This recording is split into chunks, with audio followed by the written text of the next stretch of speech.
gituma mana muri iki gitondo twumvise iri jambo ngo uragomba ko abantu bawe batiba, uragomba ko abantu bawe basaba ingunge, uragomba ko abantu bawe basabesha kuko uri uwera, uragomba ko abantu bawe bababera. Nico gituma muri aya masaha y'umurango iri jwi ryumvikanye ngaha. Imana idufashe cyane tugusikuza iby'Imana yasezeraniye abantu. Umuntu ayikoreye neza akanga kuyirenganya, Imana irahezagira umuntu ikamuha umugisha. Abantu babuze umugisha kuko bariye ibitaribwa, barya iby'Imana yari yihaye, bakabaga ibyabo n'ibyayo. Ubwo n'uburyo bwa mbere abantu biba Imana kweli. Turashimiye Imana Data wa twese duhaye akanya keza ko kuba mu ngoro yayo, maze ngo twongere kwibukanya iby'urugendo rwacu twatanguye kuja mu bwami bwo mu ijuru. Imana yacu nihabwe icubahiro cyane. Nuko abavukanyi banyu bo muri Kristo Yesu b'imurambi n'abo mu Nyakabiga ejo niyo nasengeye barandungikanye ntasho, muzakire mu izina rya Kristo Yesu umwami wacu. Nuko rero tugomba dusangire amajambo y'Imana twongera kuyo abaririmbyi bamaze kuturirimbira. Twakire Bibiliya zacu, ariko kandi nongera gushimira Imana yakoresheje abarongozi bacu bakaduha akanya. Imana ibahezagire cyane. Nuko rero twakire Bibiliya zacu dusangire amajambo y'Imana yanditswe mu gitabo c'Abalewi. Niho hari amajambo dusangira numvise mu mutima wanje kuva ejo no mw'ijoro hose, nemezwa ko twoyavugana ngo twongere kuyibukanya, naho umenga twarayavuganye canke naho wowe usanzwe uyazi. Ijambo ry'Imana ryama aririsha uko bukeye uko bwije, ntirihinduka nk'uko imfungurwa zihinduka. Mu gitabo c'Abalewi mu gice ca 19 duhere ku murongo wa 11, kandi nujya murongo nyene wa 11 nomero z'urukana hasi 139 abafise Bibiliya za kera.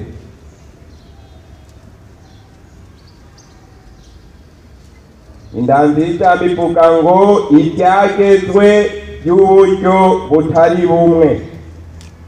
Ku 11 havuga ngo ntimuze mwibe, ntimuze mugunge, canke ngo mubeshane, Imana idufashe.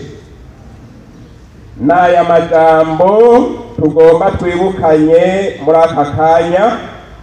Ijambo uza kuvuga aho bakubariza ni iri jambo rivuga ngo ntimuze mwibe. Imana idufashe. N'amajambo Imana yabariye umusavyi wayo Mose ngo abarire Abisirayeli. Imana iravuga ngo ni yera, ivuga ngo Mose agenda abarira abantu bayo ngo ko Imana ari yera, nabo bace baba abera nk'uko Imana ari yera. Imana idufashe. Muri uko kwera Imana iravuga ngo mu minsi y'ukubaho kwanyu bantu banje b'Abisirayeli, ntimuze mwibe kandi ntimuze mugunge canke ngo mubeshane. Imana idufashe cyane. Muri aya majambo umuntu arashobora kwiyumvira ati none umuntu arashobora kwiba kandi ari umukristo? Ndababati, irashoboka ko umukristo yiba?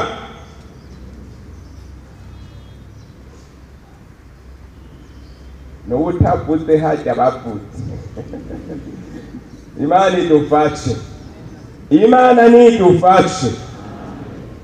Birashoboka ko wishingira intahe kutiba, kandi birashoboka n'umuryango utunze ko bagushingira intahe kutiba. Birashoboka naho ubaye ko bagushingira intahe kutiba. Ariko umve Bibiliya hari ikivuga, nabonye abantu bagenda biba mu buryo butandukanye kandi ntibihane. Abantu bakiba ntibamenye ko biba kandi ntibihana, kuko ibyo ntibizwi ko ari ibicumuro. Imana idufashe. Reka dutangure turabe uburyo bwa mbere, dusome mu gitabo tubavugishwa n'Imana Maraki. Turabeho uburyo bwa mbere abantu bibamwo.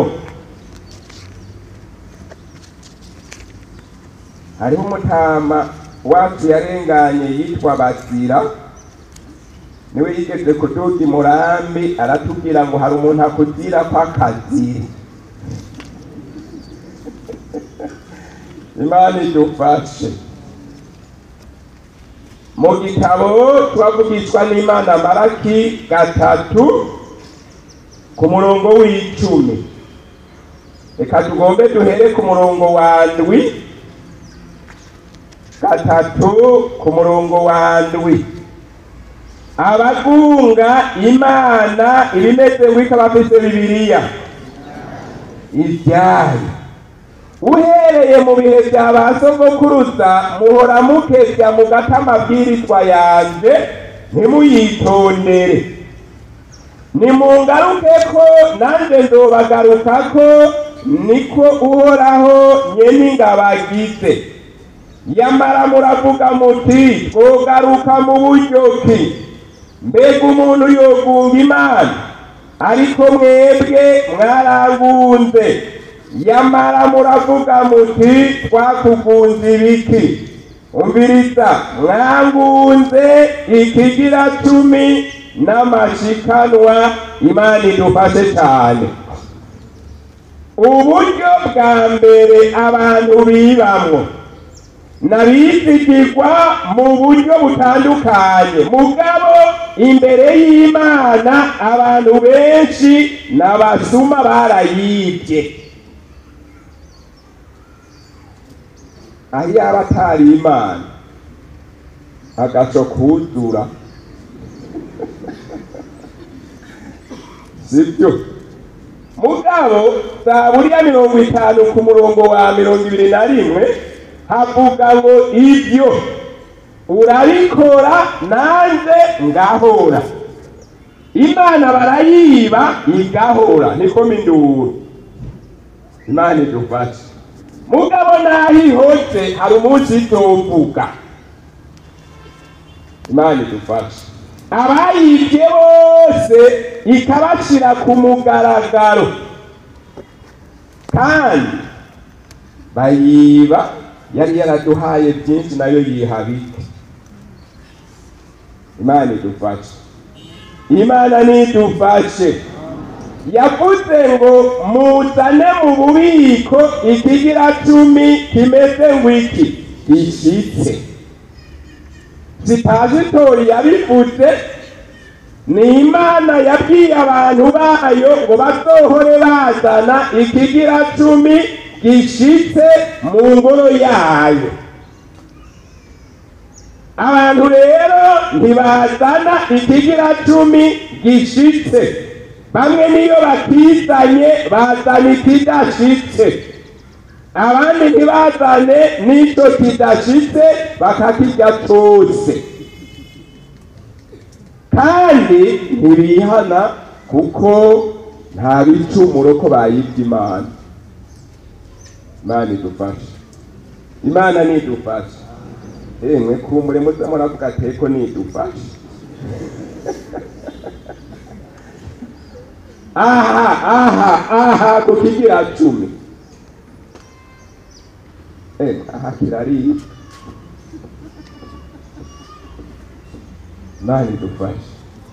ndabatwende jewe nkiri umukristo naje narahiye tarangora mugabo nkagira umutima woroshe uko ndakiriye nama ngenda kwihana kwa mwarimu hata niyumvira none ndogeza ryari Imana idufashe ndogeza ryari ndandihihangiro ndasenga Imana ati Imana umfashe ubu busuma bwo kwama ndakwiba ntama ndakugorana igihe cyose kwa ba mwarimu icyaha cyo kwiba ikigira 10 cyami imbere yanjye umfashe Imana idufashe Imana yaramfashije aha mu mageragezwa mfise ikigira 10 ntikirimo muri ko murabyumva ari make ari menshi ndayatanga uko nyene Imana idufashe cyane ni ukuvuga rero ni Imana yabivuze ngo tuzohore tuzana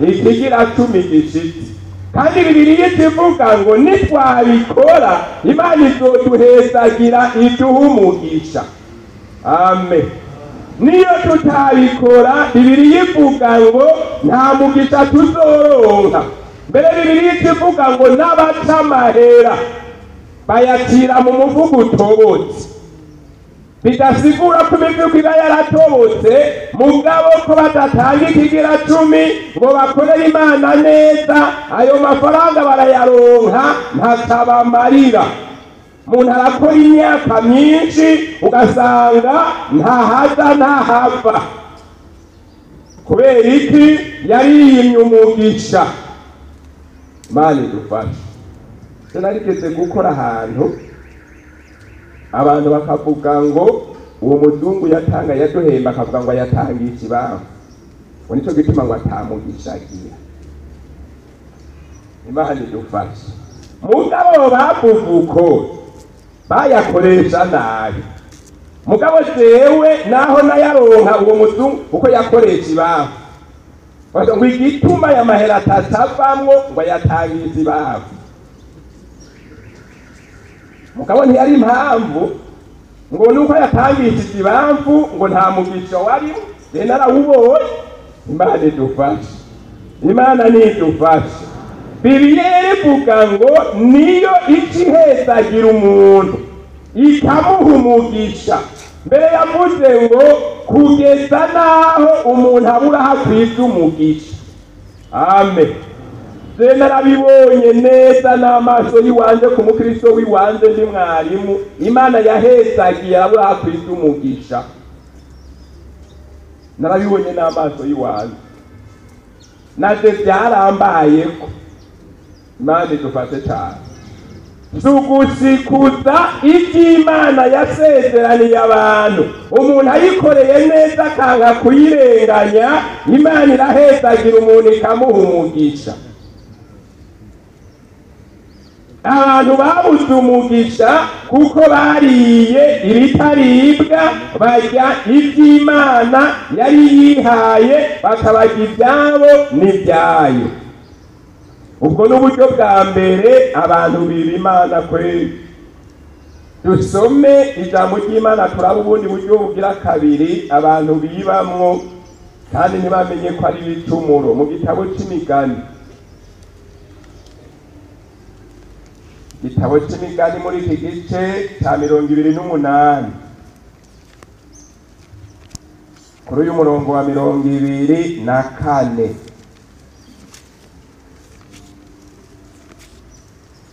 mu gitabo cy'imigani mu gice cya 28 ku murongo wa 24 havuga ngo uwibase canke nyina akavuga ati nta gicumuro uyo abari mugenzi wande abafise Bibiliya umuntu yibase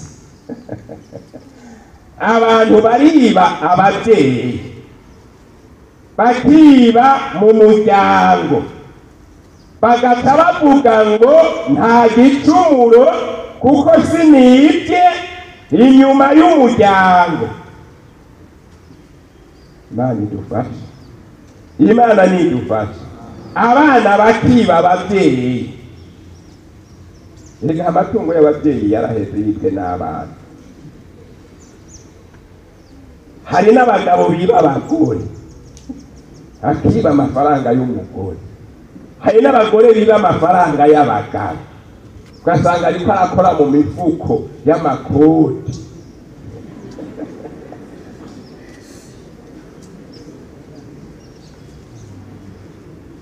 Imana idufashe, Imana nidufashe. Uwibase canke nyina agatavuga ngo nta gicumuro nakoze, uyo muntu ni mugenzi ngo w'ubugeseda. Kandi ibyo ko umuntu yibye amatungo, nimba ari umugore agatwara amafaranga y'umugabo, icyo nta gicumuro. Ko atwaye amafaranga y'umukenyezi wiwe, ibyo nta bicumuro. Ko atwaye amafaranga ya papa canke ya mama, ibyo nta bicumuro. Umuntu atihana, bantu bazofatanywa ibyaha bene ibyo.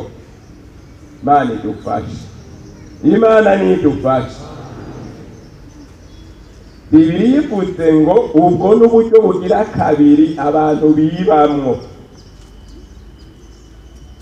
n'amatungo y'imiryango, y'amatungo y'incuti, amabotike y'incuti. Kubera abantu biba mu miryango, ugasanga umuntu arabuze n'akazi, hakaza gukora umuntu aguye Murambi. Ukazona mu muryango iwanyu ndaze gukora niziri Murambi, mugabo wewe muri uwo muryango ibyo bikorwa wari ubishoboye, mugabo kutabaye umwizigirwa, bazokurutisha ubundi muntu ava ahantu. Kandi ingorane uwo muntu yampaye akazi uzotumugira ishari naze ngirira ishari, mugabo ingorane zakuye kuri wewe. Iyo umwizigirwa ahantu niwe wohagayagaye. Imana idufashe, Imana nidufashe. Uburyo bugira gatatu abantu bibamwo n'abantu bitwa abadandaza. Dusome mu gitabo cy'imigani nyene 11. Abantu badandaza 11 mu gitabo cy'imigani ku murongo wa mbere. Turasoma n'imigani 23 ariko duhere 11 ku murongo wa mbere. Havuga ngo umunzani ubesha ni gisesema kuhoraho, ariko ikiro cy'ukuri kiramuhimbara. 22:23.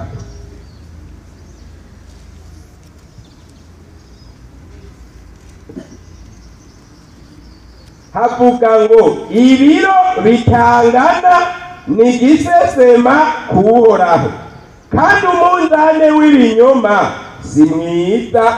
Imana itugirira imbabazi. Abantu badandaza mu mabotike, badandaza ibiharage, umuceri, ndabafitiye ikanuka. Mbega bijya biro by'imiceri birakwiye kandi ntibikwiye? Bibiliya yavuze ngo umunzane ubesha ni gisesema kuhoraho, ntiyavuze ko ari gisesema ku muguzi. Kuko umuguzi nta byatsi. Iyo Imana imuhezagiye akaronka akanoti ko kugura umuceri, akagenda ati mbega ikiro cy'umuceri nangahe? Ntiyirirwa arabaza ngo mbega birakwiye cyangwa ntibikwiye. Ikiro cy'umuceri nangahe? Wowe ukatuvuga agasavuga ati mpa 2 cyangwa kimwe agatayigiye. Sigisesema ku muguzi kuko nta byatsi. Mugabo Bibiliya yavuze ngo ni gisesema kwandi kuhoraho, kuko arabona ingene wapimye. Imana nidufashe. Tuze turasuma, Imana izotuburanira baraki. Kuko ingene baturenganya irabona. ndagufitiye iganuke rero wewe udandaza uzopime ibikwiye kandi Imana izoguha umugisha ureke kwiteranya n'abantu. Munsi umwe natumye umwana umuceri kwibotike ntagamutuma n'umunzani, nagomba gupima uwo muceri, nagomba gupima umunyu, twagomba kugabura umunyu twari twaguze n'ubundi muntu kaje gafuko kilo 25. Hama uwo mwana agiye arateba, agarutse ndamubaza ati ko watebye ni kubera iki? Atambarira ati uwo wantumye ko ngurirako niwe yantereje. Nabonye ndamuhaye amahera aratororokanya ibiro by'umuceri wari wambariye, nkabona aratekurura akongera akayora umuceri ashiramwo yongera apima ku munzani. Ibyo nibyo byantereje. Yesu adufashe. Kandi yumvira yiketse uyu munzani atumyeko kwavuze umuceri akaba atumyeko n'umunzani agomba gupima. Imana idufashe. Mu bwenge bw'iwanjye ibyo ntibyarimwo, je nagomba kwigaburira uwo munyu gusa. Imana idufashe. Mugabo ntanamenya sokre y'abadandaza baratwiba agaceri gake ku kiro, udutete tw'uduharage tungahe ku kiro. Imana idufashe. Ibyo bikazobuza umuntu kwinjira mu bwami bwo mw'ijuru agomba kuzaratwara utuntu duke duke. Imana itugirire imbabazi. Abantu badandaza abamaso bose bariyo ngaho. Abamaso bahora biba amafera beto, abamaso bahora biba isima, abamaso bahora biba imisumari. Basanga aho bakora bataje barabazoka, baramaze kubamenya. Bamanza kubasopa. Imana idufashe. Imana nidufashe. Sinzi umunsi nari nicaye ngaha mu rusengero mbona abariko barubaka hajya, mbona mw'irembo ririya mbona umuntu amanze kubasopa. Ibintu byaramaze kononekana. Nimurengana tutabasovye kuko twarabahinyuye. Umuntu yambaye ipantaro agatasobeka y'ifera beta agatagenda neza. Abantu ugasanga bafise inzu ziriko amafera beto y'amibano bataguze amahera. Isima ngo no kugira amakontorore ku mazu kw'isima y'imibano gusa.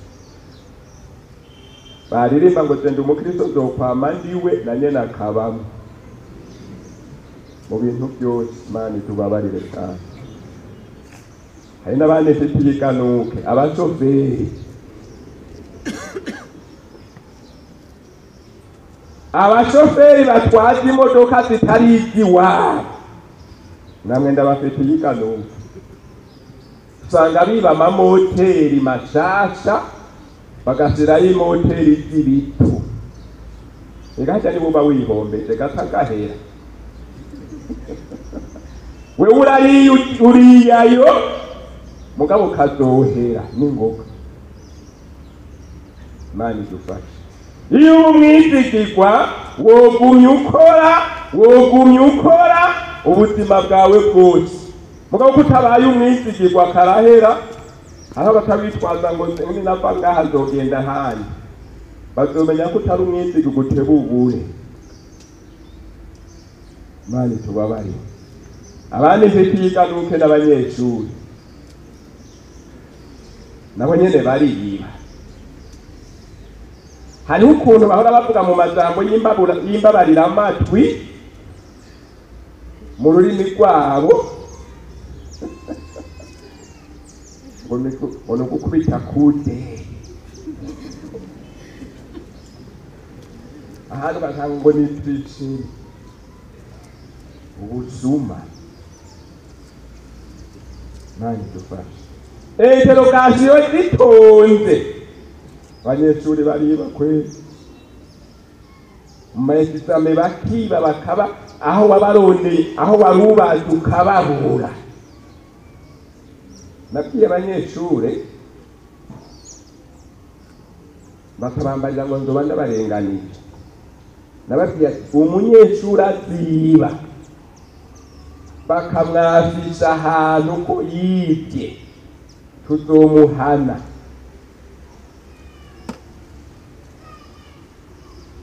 Bambariye ngo nzoba ndabarenganije, none kazoba ari akarengane.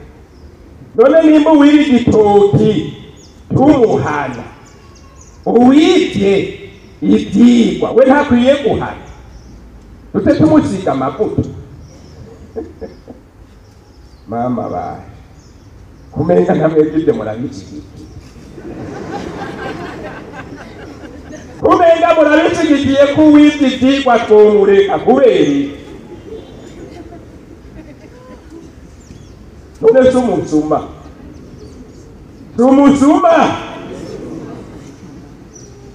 Egari ibyaha Imana izotubaza twaretse tukabishyigikiye. Ibireba ngo iyo ubonye umusuma ukemeranya nawe, Imana idufashe cyane, Imana idufashe. Umunsi umwe harabavye, niko bavuga ngo harabavye, iyo byagumye ubona umunyeshuri agiruka. Hama rero umunyeshuri umwe ntiyamenya ko profeseri ari hagati mu maranje y'intebe ariko aragendura. Umunyeshuri rero yakumye araba gute, ashira ukuboko inyuma agomba kwikora ku munyeshuri mugenzi we, akoresha ikirundi avuga ngo nagomba umvubye.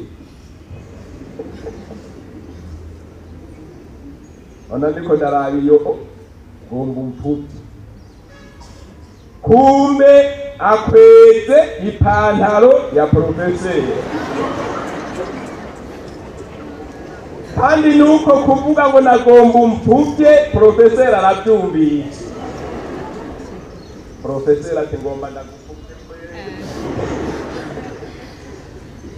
Imana idufashe, Imana nidufashe. Abanyeshuri bariba, kandi ko biba ntibihana.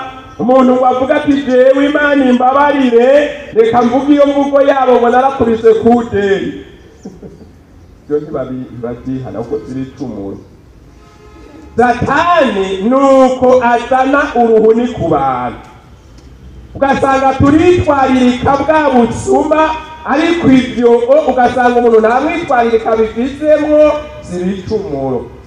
Mani tubabarire cyane. Ubundi buryo bugira kane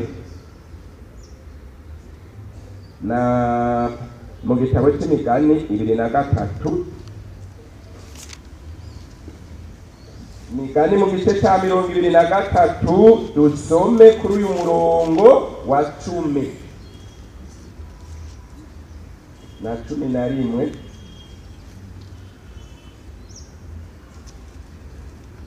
Havuga ngo ntugashingure akarimbi k'urubibe rwa kera, kandi ntukarye amatongo yande abafise Bibiliya. Abandi bariba amatongo, no mu gisagara nta matongo mufise ariyo. Naho utarifise ngaho iyo ruguru ririyo, naho utarifise ngaha handi ririyo. Mugabo Bibiliya ivuze ngo ntugashingure akarimbi k'urubibe rwa kera. Abantu bariba amatongo hari, ugasanga umuntu agenda ariba akantu gato gato agiye kurima. Nena asanga ari ugupfubusha hari umuntu y'itongo. Niyo umuntu yitavye Imana naho aba yivye menshi, bamanza gupima. Ibyo nabonye umuntu yogomba akagumya ibyo afise. Imana idufashe, Imana nidufashe. Irindi jambo riteye ubwoba ryavuze ngo nturye itongo ryiwe.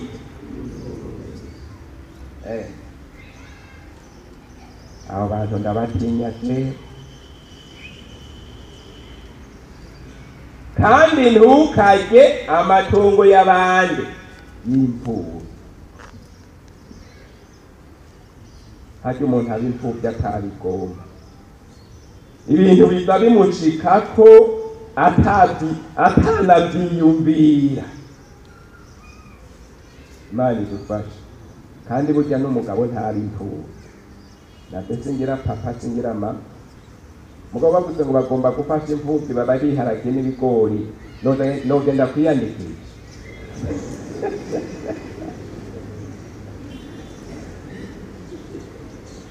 N'umusore canke inkumi ntari imfubyi.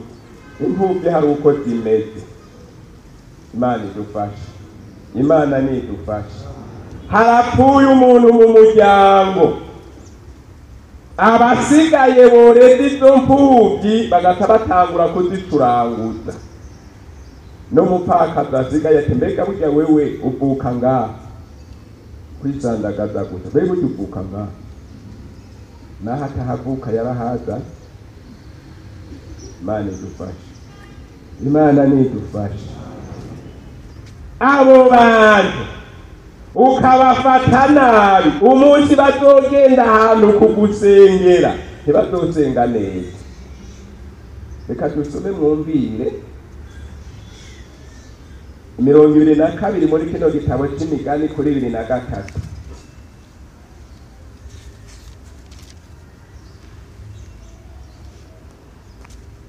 Avuga ngo kuko Uhoraho azobaburanira, ababanyaze azobanyaga ubugingo. Bande umupfakazi n'imfubyi, wewe ukihenduka mutwara itongo uratwara. Mugabo Bibiliya ivuze ngo barafise umucunguzi, umuntu azobaburanira.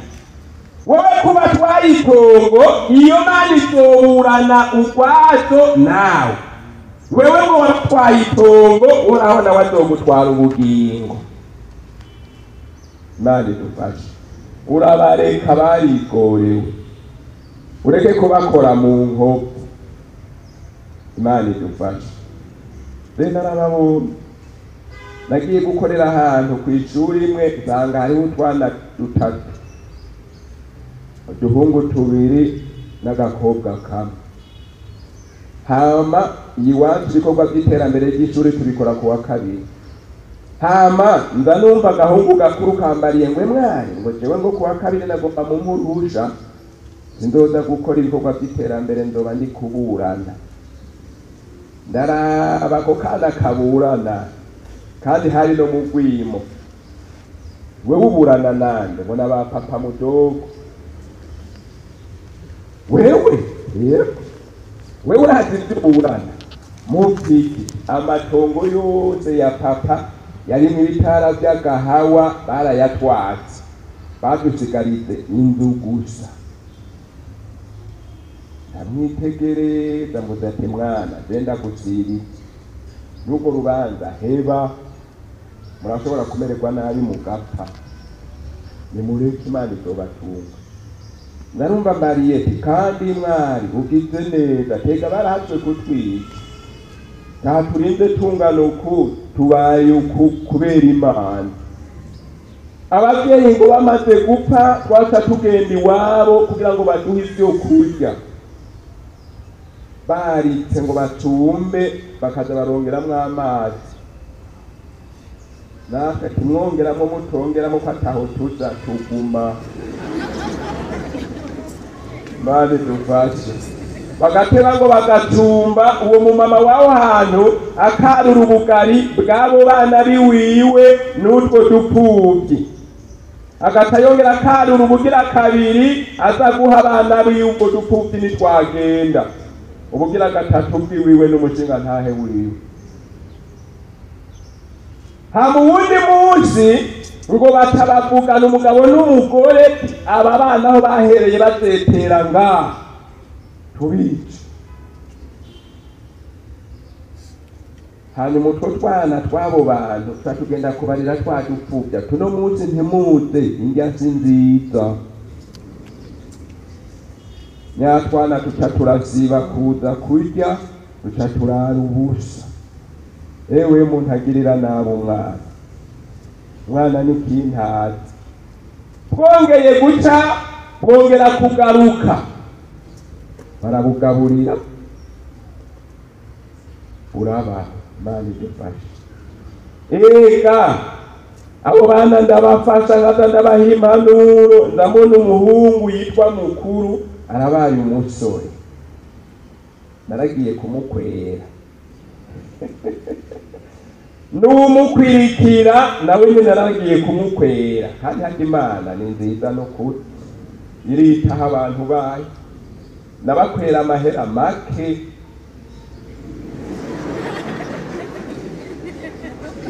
make kwe, kuko barambarira bati ukarenza kw'amahera niwe uyatanga.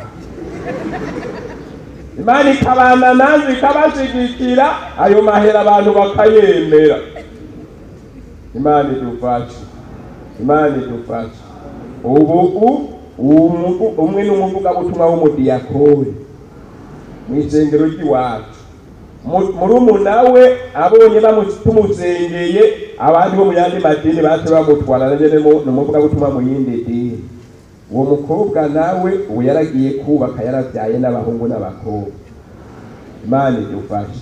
mbonye bamaze kurongora rero bahungu, tanababwira ati gende muburane rero, ubu mwakuze kandi n'urwimo rwaraheze, genda muburane. Imana idufashe. kandi baraburanye, Imana irabaza imbere amatongo yabo yose, Imana yarayabasubiza. Amen. barambariye ati ingo rero tuzogira umunsi mukuru turye tunwe papa. navuze ati sinzoza kandi sinzogenda. Imana idufashe. nakoreye Imana n'ibizonka umugisha. uze wirinde abo bantu, aho uzobabona urazobashigikira, kuko n'abantu ibyago byaguye ko batabigomba. kandi nibabagirira nabi bakagusengera, muri uko gusenga ntibazosenga neza. Bibiliya yavuze ngo umucunguzi wabo azobaburanira, naho batagira se canke nyina barafise Imana. uburyo bwa nyuma abantu bibamwo, dusome mu cete c'Abaroma. dusenga Imana. cete c'Abaroma igice ca 13 ku murongo wa mbere.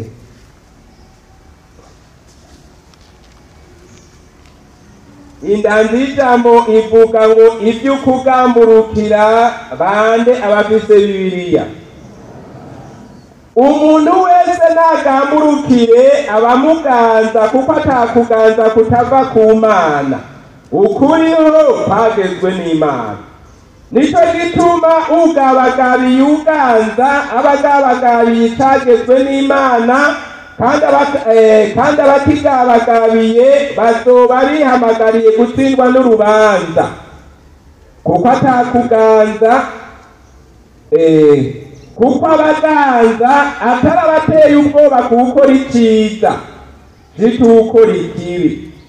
uragomba kutagirira ubwoba uganza, kora neza azogushima, kuko ari umukozi w'Imana ku bwawe ngo akuzanire ibyiza.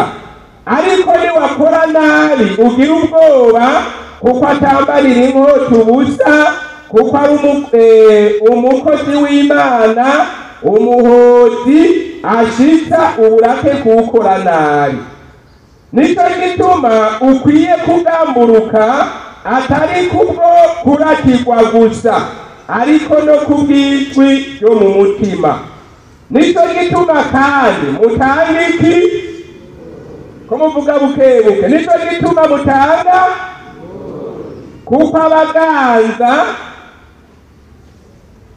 ari abakozi bande bashishikarira ico gikorwa nyene mubahe bose ibyo bakwiye abaha ikori mubahe ikori ababuguza mubabugurire abo gutinya mubatinye abo kubahwa mububahe Imana idufashe uburyo bwa nyuma abantu bibamwo abantu bariba ibibuguro nagiye ahantu ndavuga ijambo ry'Imana abantu baratwenze baruma na mwarimu umuvugabutumwa yaratwenze aruma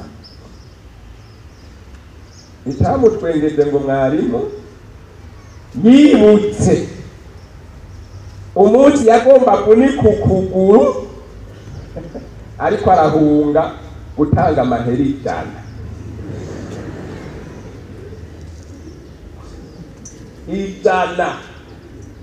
yaratwenze n'amozo araseseka abyibutse narahatse ndiko ndahunga gutanga ijana nzashika ahantu bagize ururombero ndoreza akaguru muri urwo rurombero karahatse gukoreka mbunga ijana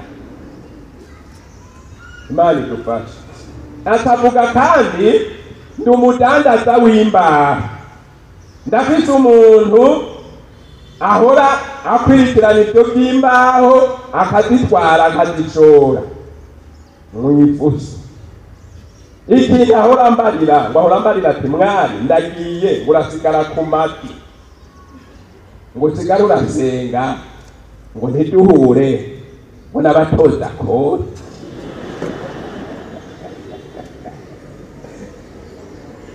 aho ubona Imana barayigora kweli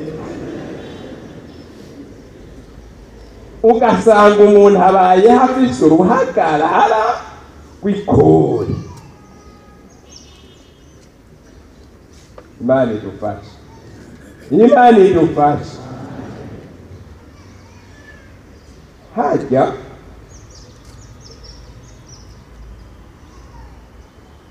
Bibiliya yavuze ngo n'abakozi bandi ajya amahera none bahora bayazana mu kayo insengero oya Bibiliya ngo n'abakozi b'Imana bashishikarira kirya gikorwa hariya nyene natwe tukaba abakozi b'Imana dushishikarira iki gikorwa aha nyene muduhe tugire iterambere nabo nyene tubahe bagire iterambere hanyuma twese rero Imana iraturara kw'ibyo muduha turiko turabikoresha ico byagenewe none se abakozi b'Imana ntituri abakozi b'Imana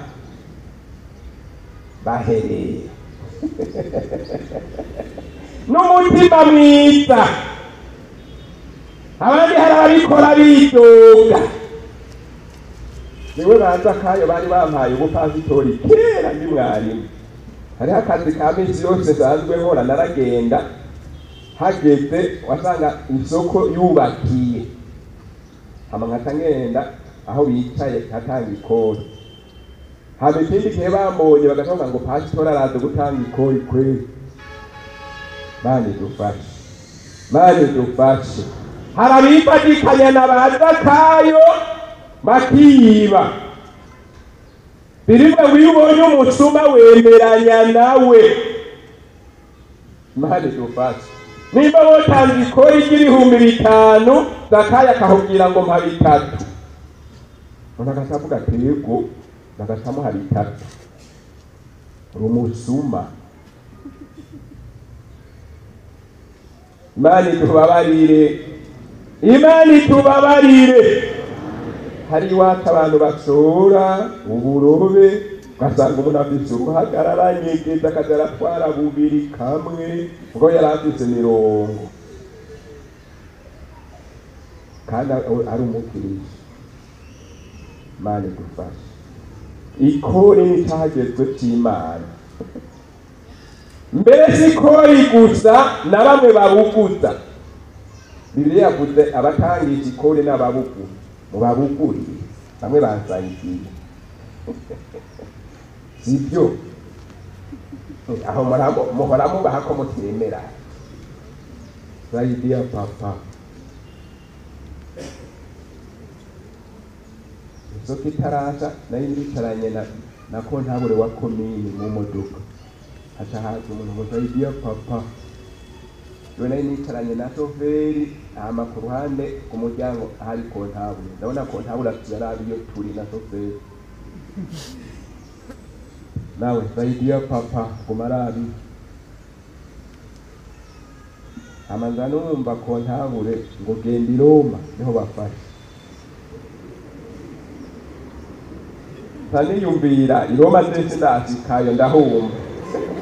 None umuntu afise itike yo mushikana i Roma yoza kwiteranya n'abantu.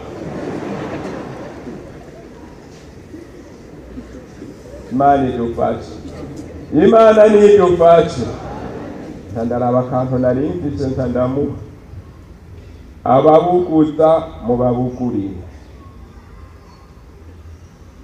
Mutete cyandikiwe Abanyefeso 4:28 havuga ngo uwiba ntakongere kwiba, ariko acumukure akoresha yiwe maboko abone kuronka ibyo gufasha uwukeye n'ibyo kumufasha ubwiwe. Imana idufashe cyane. Naya majambo rero Imana yashimye ko dusangira mwese muyumvise. Imana ibaha umugisha. Mbega none hagati yawe n'Imana abantu ko bakwemera kutiba, Imana irakwemera, ababyeyi barakwemera, umudandaza, abaguzi turakwemera.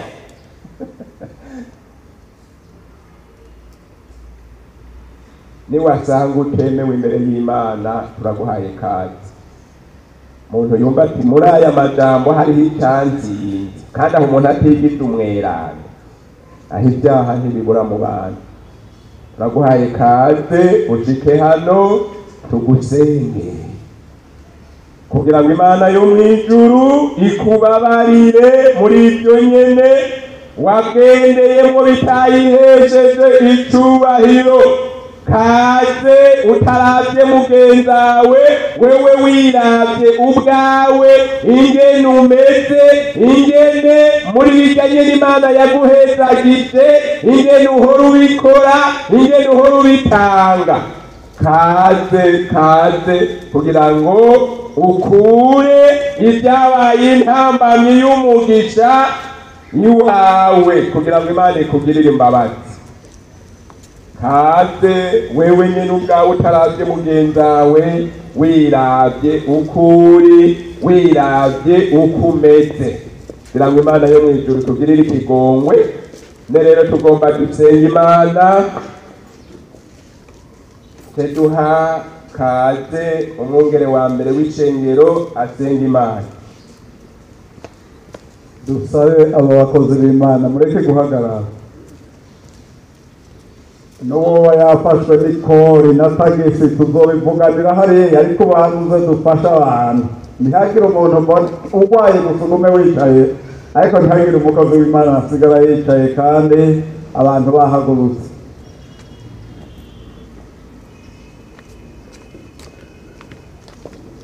Yewe uyu muntu iyo amenya ahantu twari mu nama bariko baratubarira amakuru ibyo twokwigisha abantu, muhemu yamubariye kandi atariyo.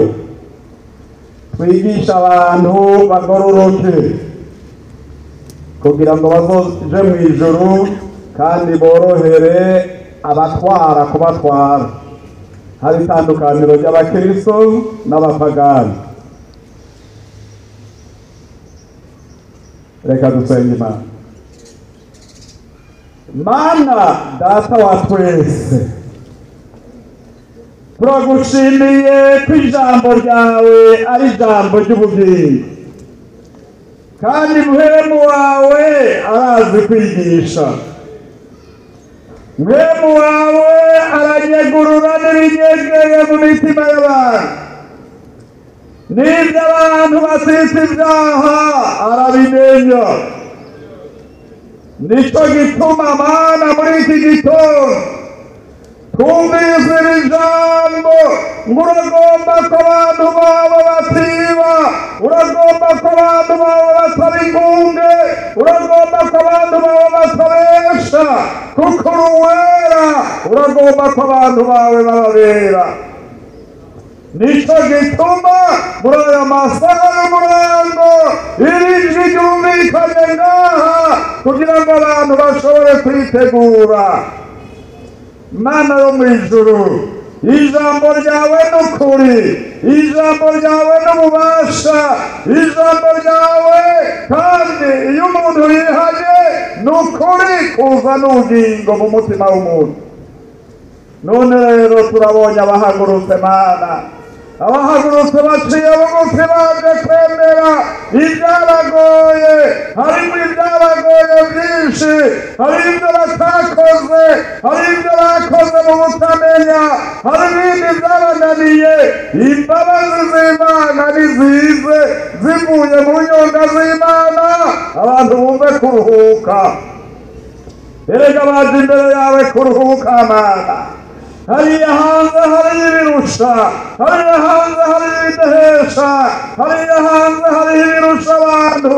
None baje, ongera wemere aba bantu bagirire neza, ikiganza c'Imana kibakoreko, ihumure rimanuke rivuye mu ijuru, ubwiza bwawe bwongere bubareko, ongere baruhuke Mana bagirire neza. Fasha abantu bawe bagirire neza Mana. Hari n'abantu bawe, hari n'abantu bawe beza mukuri, kuko ukuri n'ijambo ryawe. Urakoze kugorose kandi kushishikara kubana n'abantu bawe kandi kubahariye. Tubasengeye gutyo mu izina rya Yesu Kristo, amen. Dushishikare gusenga. Mana data wa twese uri mu ijuru, reka dushishikare kugushima Mana, kuko ivyo kugushimira biriho. Uri Imana nziza yera kandi igororoka. Turagushimiye ku ijambo ryawe ryamara inkota rishika imbere rigatandukanya aman'isoko. Ndagushimiye kubwo amajambo yawe avugiwe hano Mana, atondetse umuntu wese kugira ngo ave mu busuma. Mana ndazi kutanze imbabazi umuntu wese aciye bugufi akakwereka aho byamugoye. Maraso matakatifu niyongere kwezi umuntu wese ari hano Mana, mw'izina rya Yesu. Imitima niwe wayiremye kandi niwe yifuza ko yoja mu muriro. Ugomba abantu bose bazoja mu ijuru ari uko batunganijwe n'ijambo ryawe rizima. Ngaba Mana, imbabazi zawe zibareko.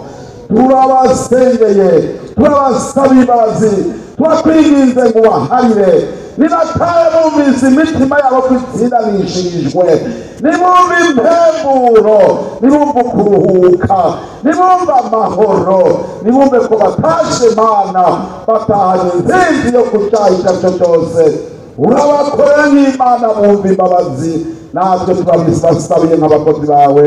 Urabikora nk'Imana, tubisenze muri rya zina ry'umwami wacu Yesu Kristo, amen. Dusengere abantu bagwaye, aho muri muhaguruke kandi muhaguruka no kwizera. Dusaba Pastori Mwami Yesu Kristo, mu izina ryawe Yesu mwana w'Imana, turagushima kuri hano mu ngoro yawe kandi kuriko uravugana n'ishengero ryawe. None ngaba abana bawe barengutse imbere yawe, bazanye imitwaro ibaremereye, bazanye indwara imbere yawe, imbere y'umubyeyi, imbere y'uvuga bikaba, imbere y'ushinga bikaguma. Mw'izina rya Yesu turabasengeye Mana yo mu ijuru, turasabye ububasha bwawe bwururukire hano, bugendagende, bwimure, buhanye, busambure, busangangure indwara zose. uko ijambo ryawe rivuga ngo itatumye umwana w'Imana yishurwa kwari ukugira ngo asangangure ibikorwa by'umugwaneza. None turasanganguje ibikorwa byose by'umugwaneza, turasanganguje indwara zose. Abana b'Imana bave ngaha bibe mwami bitegembya ibyari bibananije, ibyari bibaremereye, ibyari bibabujije amahoro. Noneho batahe bakize, bazogarukane hano ishimwe, bashima Imana ko wabakijije. Urakoze kuruha arabikora, urakoze kubyumvisa. Uko niko dusabye ko dusenze mu izina rya Yesu Kristo, amen. Mwese abumvise aya majambo Imana yo mw'ijuru ibahe umugisha.